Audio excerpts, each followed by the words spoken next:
మరి జయరాజ్ గారు అని మరి అద్భుతంగా మరి దేవుని చేత పట్టబడి ఒకప్పుడు ఒక అంతకుడిగా ఉన్నప్పుడు దేవుడు దర్శించి రక్షించుకున్నారు.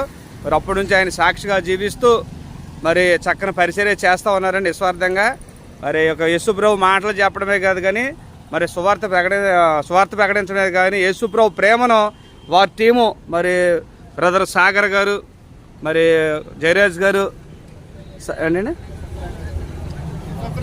ఎఫ్ఎఫ్రా గారు, రాజు గారు, వీళ్ళందరూ టీమ్గా మరి అనాథలకి మరి రోడ్డు పక్కన ఉన్న మరి పేదవాళ్ళకి, కుష్ఠరోగులకి మరి అద్భుతమైన పరిచర్య చేస్తూ ఉన్నారండి.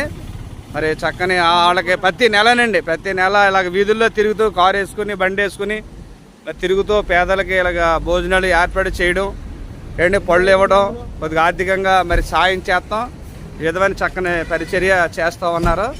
నిజంగా యేసుప్రభు ప్రేమను వారు క్రియల్లో మరి ఈ విధంగా చూడండి. బస్ స్టాండ్లో మరి ఎలాగొన్నారండి పాపం. వీళ్ళందరికీ కూడా వారికి ప్రేమను చూపిస్తున్నారండి. నిజంగా ఎంత అద్భుతమండి. నిజంగా దేవుని స్తోత్రం. మరి గొప్ప పరిచర్య అండి. నిజంగా పరిచర్య చేస్తూ ఉన్నారు సాగర్ గారు వారు. వీళ్ళందరూ కూడా మరి ఎంతో చక్కగా సహకరిస్తున్నారు. వీళ్ళంతా ఒక టీమ్గా మారి మరి చక్కగా చేస్తున్నారండి.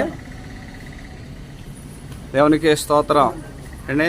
యేసుప్రభు అదే చెప్పారండి, మరి నిన్ను వల్లే నీ పొరుగువాడిని మరి ప్రేమించమన్నారు. మరి అదే మరి క్రియల్లో చూపిస్తున్నారు. మరి ప్రతి ఒక్కరం కూడా క్రైస్తవులు అనబడిన వారు అందరం కూడా మరి మనకున్న స్తోమతను బట్టి, మనకు ఆర్థిక పరిస్థితిని బట్టి మరి చక్కని పరిచర్య మరి చేద్దారే. మనం కూడా మన ప్రేమను చూపిద్దాం అండి. ఇలాగా ప్రతి నెలనండి ఆయా ప్రాంతాల్లో తిరుగుతూ మరి చేస్తూ ఉన్నారు. భోజనం తీసుకో.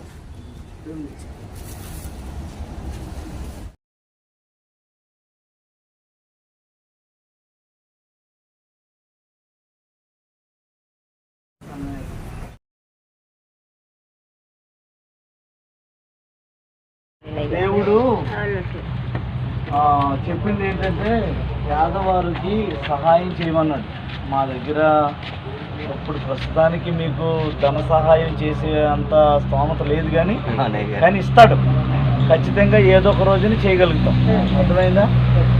ప్రతీ నెల మీరు ఇక్కడ ఎంతమంది ఉన్నారు, 6 ఉన్నా 7 ఉన్నా, మీకు నేను ఏదో ఒకటి నాకు ఇచ్చిందే లేకపోతే బిడ్డలో సహాయం చేసిందో తీసుకొచ్చి భోజనం. అలాగే మరి పండుగని మీకు దమ్ బిర్యానీ చేసుకుని పట్టుకురావడం జరిగింది.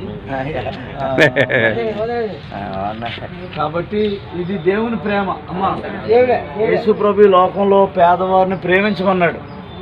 పేదలను కనుకరించేవాడు యెహోవాకు అప్పించేవాడు అన్నాడు. ఆ పేదవాడికి ఒక ముద్ద భోజనం పెడితే నాకు పెట్టినట్లే అన్నాడు. ఇప్పుడు మీకు భోజనం పెట్టడం వల్ల మా ఘనత కోసం కాదు, యేసుప్రభు వారికి పెట్టడం కోసం వచ్చాం. ఆయన ప్రేమను చూపిస్తాం. అర్థమైందండి? కాబట్టి మరి మీరు దేవుని యందు భయభక్తులు కలిగి ఉన్నంత కాలం మనకి ఏది మరి మనకు దరి చేరదు. ఆయన కృప ఎప్పుడు మనకు తోడుగా ఉంటుంది. కాబట్టి మరి దేవుని ప్రేమను బట్టి మేము మీ దగ్గర రావడం జరిగింది. ఎంతమంది 30 మంది ఎక్కడ ఉండేవారు కాదు, మరి 30 మంది అంటే మనకు 15 మంది అండి. నేడుల నుంచి 15 మంది వచ్చారండి. అలా ఒక ఆయన మళ్ళీ సాయంత్రం భోజనాలు అని వచ్చారు. ఓకే, సరే. దాందే ఉందిలే, మంచిదే ఉంది, దాందే ఉందిలే. కానీ చాలా సంతోషం. మరి దేవుని యందు భయభక్తులు కలిగి మనం ఉంటే దేవుని కృప మనకి ఎప్పుడు తోడుగుంటుంది. కాబట్టి మీరు ఏ పరిస్థితుల్లో ఉన్నా ప్రార్థన చేసుకుంటూ దేవుని యొక్క వాక్యం చదువుకుంటూ ఉండండి. దేవుడు ఖచ్చితంగా మీకు కాపుదల కృపనిస్తాడు. మీరు కూడా మమ్మల్ని మర్చిపోం, ఎప్పుడు మర్చిపోం. ఆ దేవుని కృప మీకు ఎప్పుడు తోడుగా ఉంటుంది. మరి ఎప్పటి నుంచి చేస్తున్నారండి అయ్యగారు మరి ఈ విధంగా? నేను ఇంచుమించుగా ఈ పరిచర్య 6 సంవత్సరాల నుంచి జరుగుతుందండి. 6 సంవత్సరాల నుంచి ప్రతి నెల రెగ్యులర్ గా 6 సంవత్సరాల నుంచి మొట్టమొదటి దినాల్లో ఈ బిర్యానీ ఇలాంటిది చేయలేకపోయేవాడిని, కానీ పులిహోర ప్యాకెట్లు చేసేవాడిని. ఆ తర్వాత క్రమేపీ భోజనం ప్యాకెట్లు చేయడం, ఆ తర్వాత ఏదో పండు ఏదో ఒకటి ఇవ్వడం. ఇప్పుడు దేవుని కృపను బట్టి 2022-2023 నుంచి చక్కగా అన్ని విధాలుగా వాళ్ళకి చక్కగా మంచి కడుపు ఆకలి తీర్చడానికి దేవుడు సహాయం చేస్తాడు. కుష్ఠరోగుల మధ్యలోనండి, ఇంకా బయట కూడా రోగుల మధ్యలో జయంతనాడు. ఓకే. తర్వాత ఇంకా వీధుల్లో ఉంటారు పేదలు అంట ఉన్న వాళ్ళకి, కొత్త ట్రస్ట్ లో ఉన్న వాళ్ళకి కూడా దేవుడు కాస్త ఈ పరిచయం జరిగించడానికి సహాయం చేశాడు. తర్వాత బిడ్డలో చాలా మంది అడ్డు కూడా చూపించాడు. ఓకే. బిడ్డలో ఓకే ఓకే సాగర్ గారు అండి, సాగర్ గారు ఆయన, తర్వాత ఎఫ్ఎఫ్ రావు గారు. ఓకే.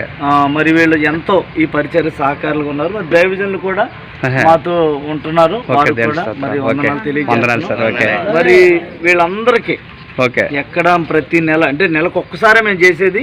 ఓకే. ప్రతి నెలలో కూడా ఏ నెల కూడా మిస్ కాకుండా 6 సంవత్సరాలుగా కరోనాలో కూడా ఎక్కడ ఒక్క నెల మిస్ కాకుండా ఓకే ఈ పరిచర్య చేయడానికి దేవుడు ఎంతో సహాయం చేశాడు. ఓకే. సహాయం చేస్తూనే ఉన్నాడు. ఇది దేవుని కృపను బట్టి జరుగుతూ ఉంది. అదే నిన్ను వల్లే నీ పొరుగు వాడిని ప్రేమించమన్న మాట.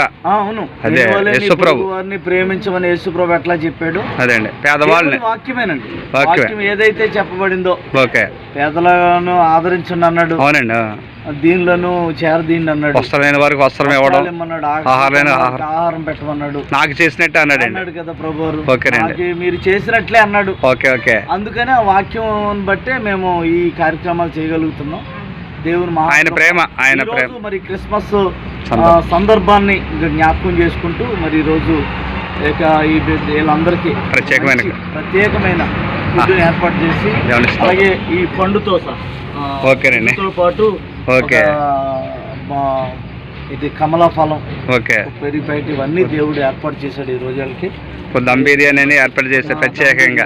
ఓకే, దేవుని స్తోత్రం. ప్రభువారు ఏర్పాటు చేశారు. మీరు కూడా మధ్య తరగతిగా ఉండి పెద్ద ఆస్తులు అవి లేకపోయినా, ఏమున్నా లేకపోయినా ప్రభు ఉన్నారు. ఏ ఫారెన్ ఫ్రెండ్స్ కానీ ఏమి కాకుండా స్వచ్ఛందంగా మీకున్న దాంట్లోనే మీరు పెడుతున్నారు అనమాట అండి. కష్టపడి ప్రభు సేవ చేస్తున్నానండి. ఓకేనండి. ప్రభు నాకు ఏదైనా ఎక్కడైనా ఎవరి ద్వారా ఏ కానుక ఇచ్చిన ఏదైనా దాంట్లో రూపాయి దాసి దాన్నే మళ్ళీ తిరిగి దేవుని స్తోత్రం మరి ఇలాంటి వారికి పెట్టడానికి అవునండి మరి సహాయం చేస్తున్నాడు. ఓకే. మరి ఈ రోజు దేవుడు కృపను బట్టి వారికి మంచి ఫుడ్ పెట్టడానికి దేవుడు సహాయం చేశాడు. మరి ఈ రోజు వీళ్ళందరికీ, ఇక్కడ ఉన్న వాళ్ళందరికీ ఫుడ్ తో పాటు మనిషికి ఒక 50 రూపీస్ దేవుని స్తోత్రం అండి. ఓకేనండి. Okay okay okay. మరి చేతులు మనం సేవకులంగా అందరూ చేతుల మీదుగా ఇది వీళ్ళకి ఒక్కొక్కరికి మనం ఇచ్చే ప్రయత్నం చేద్దాం. మరి బ్రదర్స్, మరి మీ ఒపీనియన్ చెప్పండి. మరి ఇదంతా యేసుప్రభు ప్రేమతోటి వారు చేస్తున్నారు. ప్రేమతో ప్రతి నెల వస్తున్నారండి. ఓకే, మాకు సహాయం చేస్తున్నారండి. ఓకే, ఆహారం పెడుతున్నారు. మాకు అదే కావాలండి. ఓకే అమ్మా, మీ స్పందన ఎలాగుందా? మీకు ఏమనిపిస్తుంది దేవుడు గురించి ప్రేమ?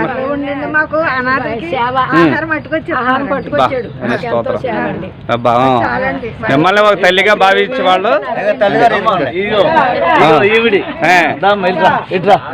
ఈ తల్లి నిజంగా అనకూడదు కానీ ఎప్పుడు వచ్చినా చిరునవ్వుతో మరి వచ్చిన వాళ్ళందరికీ, ఇక్కడ ఎవరు 4-3 లేకపోయినా వాళ్ళకి, అయ్యా ఇక్కడ 4 ఉన్నారు, అబద్ధం ఆడదండి.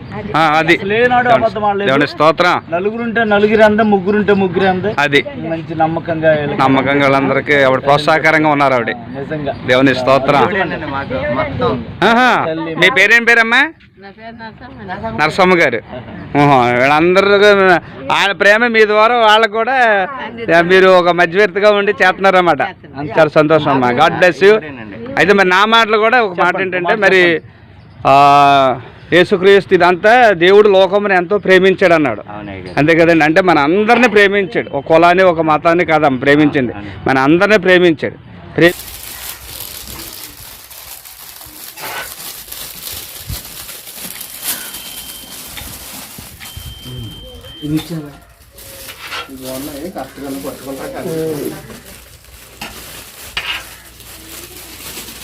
అందరినీ చేసేవాళ్ళు మొత్తం అందరూ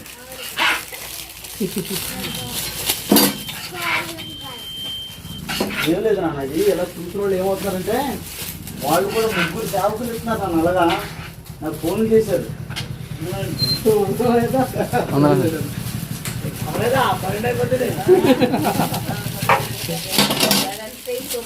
ఇద్దరునేమో ఇట్లా లేకపోకుండా తండ్రి కొడుకులు ఇద్దరు ఫ్యామిలీలోను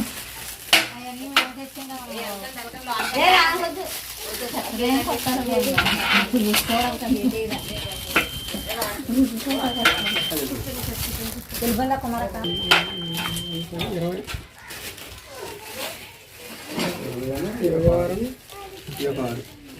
32 వచ్చి మరి 32 42 అండి ఇదిగో